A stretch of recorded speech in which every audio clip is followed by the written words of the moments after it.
we're just going to do what we do every day. My students have various routines using the iPad, and we're just going to do what we always do. Fluency routines, leveled readers, some journaling, just all the basic things that we do in the classroom, ticket to read. Okay? So, we're going to do word work, guys, just like we do every day. So we're going to start off with our phonics routine, then we're going to go straight into our sound spelling cards, blending our words using paper. Okay?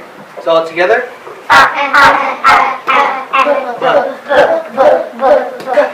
want to see the movements. Okay, guys, show me the movements.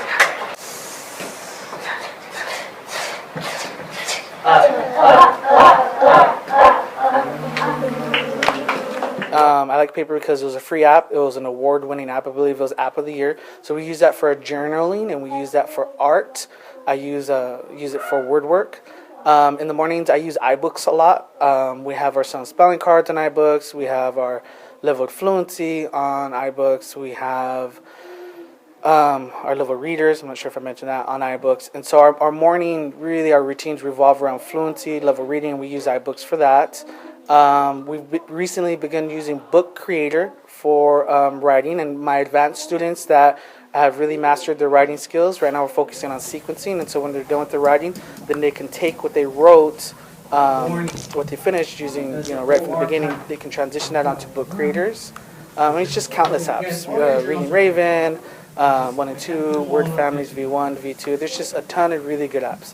But I don't think it's about the apps, really. I think that there should be a certain standard for the apps that we use in the classroom, because piloting this year, what I realized was that a good majority of my time was taken up by vetting appropriate apps. Because there's apps that look shiny, they look great, they have bells and whistles, but what I noticed was I want apps in the classroom that, one, allow me to differentiate instruction, that, two, track student progress, and three is teaching the standards that I want to teach. Because most of the apps are usually pretty good at being engaging the students, but if they're not following up the direct instruction in the classroom, if they're not giving me data that I can look at, and if it doesn't differentiate instruction, then I feel like we're kind of losing the power of the iPad.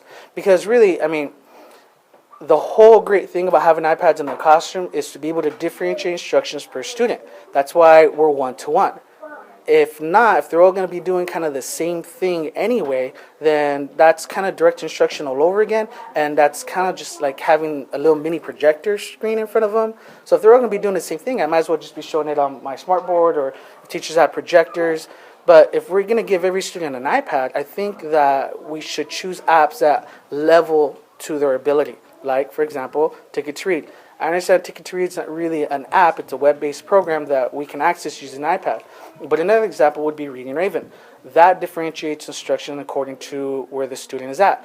If they're still at phonics, it doesn't advance them. If they're beyond phonics and they're really blending or reading sentences, then they move forward according to the mastery level. There's apps out there that are really great at teaching a certain standard or blending, for example, but they're just repetitive. They don't advance. They don't move the students forward, and they don't track their progress. So when they're done using the app, I have to assess them to figure out if they really mastered what the app was teaching them. Well, that's why do that when there's apps that will do that for us. Kind of like iExcel. iExcel, another web-based program.